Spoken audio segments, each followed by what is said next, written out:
Live na live po tayo. Malalive nga. Ito mga ka-dreamers. Sa video na ito mga ka-dreamers, kakaiba yung senaryo natin ngayon. Dahil sa December 25, andito tayo sa ilog. Sa bukid mga ka-dreamers. Kakaiba yung pangyayari at ating naranasan. After 31 years, mula doon sa maingay na syudad, andito tayo ngayon nagpapasko sa bukid. Sa Zamboanga del Norte yun. Ayan, kung mapapansin ninyo ay yung banayad na daloy ng mga tubig, bugso ika nga yung maririnig natin, at saka yung mga huni ng mga ibon, yun yung pangunahing karanasan natin dito. Masaya, payapa, yun yung hinahanap ko para sa ating pinaka main content para mapagtagumpayan. So, andito tayo ngayon. Nangingisda. Ayan. Dahil sa sobrang layo natin sa bayan. Ayan. Kabihasnan. Andito tayo. Praise God kahit pa paano ay naranasan natin uli yung munting kapayapaan sa ganitong pamarahan. Medyo puyat ako dahil sa alauna na rin ako nakatulog kagabi. Kahit pa paano, i-celebrate natin yung Christmas. So simple, sinama ko si mama ngayon kasi wala akong cameraman habang kukunin natin yung ating mga taan. Yan mga ka-dreamers, si mama sa likuran. At nakapasyal din siya dito.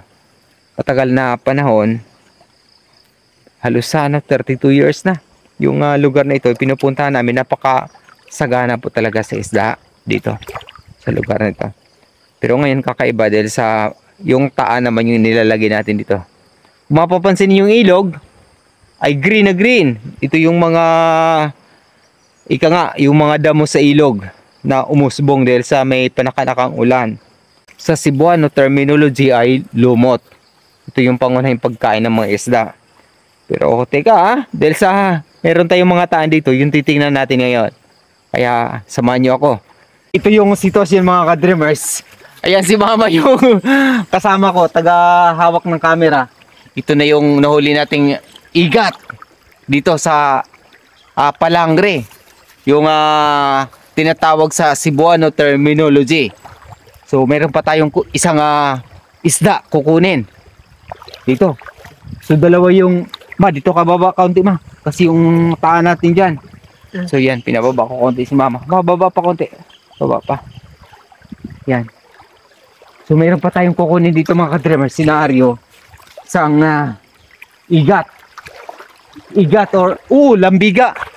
So kitang kita na natin dahil sa mama yung kasama natin dito. Kailangan nating yan dito ka banda sa baba kasi yung paa natin. So sisibutin na natin mga ka-dreamers to.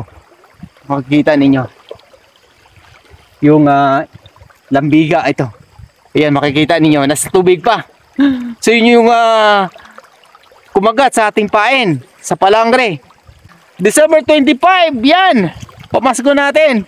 Meron na tayong iga, tapos ito, yung lambiga kung tawagin. Sisibutin natin to para maipasok dito. Ayan. Ayan. Yung, ito yung actual na senaryo mga ka-dreamers. Yan. Oops. Hirap kasi medyo kailangan natin ng so ito, naisibutan natin. Yan. So didikin natin muna yung camera kay mama para kunin natin yung ating huli. Diba?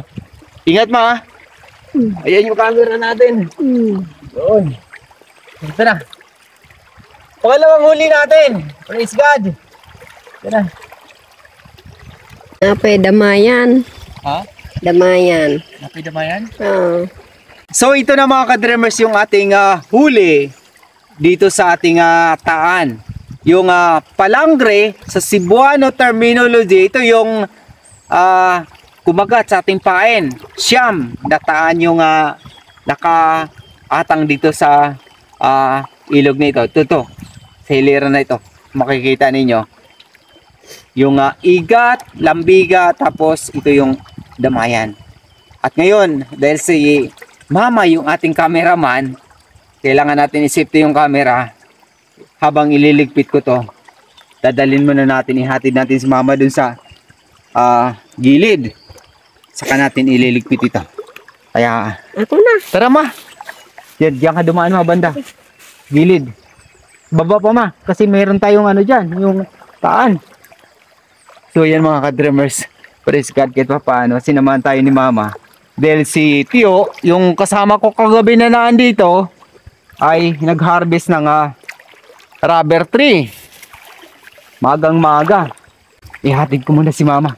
Dun sa gilid. Bago ko iligpit yung ating taan. Praise God! Meron na tayong lambiga at saka igat. Ito pa, yung damayan. Thank you Lord. Merry Christmas po sa ating lahat. After halos 32 years, iba yung ating karanasan sa mahalagang araw na ito. December 25 ay andito tayo sa ilog, sa kabukiran para maranasan yung blessings na Diyos, yung kapayapaan, ika nga, andito. Ito yung hinahanap ko. Kaya salamat sa Diyos kahit pa paano ay tinatamasa natin ngayon. Saka hindi lang yun, kasi si mama yan. Nakasama ko, ito yung pinaka-banding namin ni mama. Kaya thank you Lord. Dahil sa matagal na panahon ko po, pinapangarap talaga na sana makauwi talaga ako sa Mindanao para maranasan yung kapayapaan na naman. At ito na yun, yung perfect time habang inaayos natin yung ating pinaka main content tungkol sa ating mga pangitaing panaginip ayon sa Biblia. Ayan, abangan nyo po yun dahil sa napaka mahalagang kaalaman tungkol sa muling pagparito ng ating Panginoong Hesukristo. Thank you Lord. Ayan si mama, inaantok ang aga-aga dahil sa, alam niyo na, may konti naman kahit pa paano, kahit na kami-kami lang ni mama dito, aking tiyuhin, pinsan, ay meron naman kaming munting paghahanda rin. Lahat tayo, buong sangkatauhan ay naghahanda sa pagdating ng ating Panginoong Hesukristo, ang Mesiyas, ang dakilang hari. So, ito na yung blessings na dumating sa atin ngayong araw na ito mga ka-dreamers. Merry Christmas dahil sa December 25 po talaga to. Yan, yung ating blessings na dumating mula sa ating mga taan. Yuko tayo saglit dahil sa merong puno ng amagos. Napakasarap na igat. Yan, matamis na sinabawang igat ito mga ka-dreamers. Thank you Lord. Kaya kung baguhan ka pa sa aking professional account, Dindo Boy na Swerte FB page, Dreams Visions TV, YouTube channel, Dreams Visions TV, maaari nyo po akong tulungan sa pamamagitan ng inyong pag-follow at pag-subscribe. At sa hinarap, sa aking mga pangitaing panaginip, ayon sa Biblia, mga tanda at kababalaghan bago ang dakilang araw ng Panginoong Hesukristo. Hanggang sa muli, maraming salamat sa pakikinig at pag-subscribe. Papuri sa Diyos, sa ngalan ng Ama, ng Anak at ng Espiritu Santo. Amen. Salamat, Panginoong Hesukristo, sa biyaya at pagpapala sa amin dito sa ibabang lupa ay para nang sa langit. Amen. Praise God. Thank you Lord.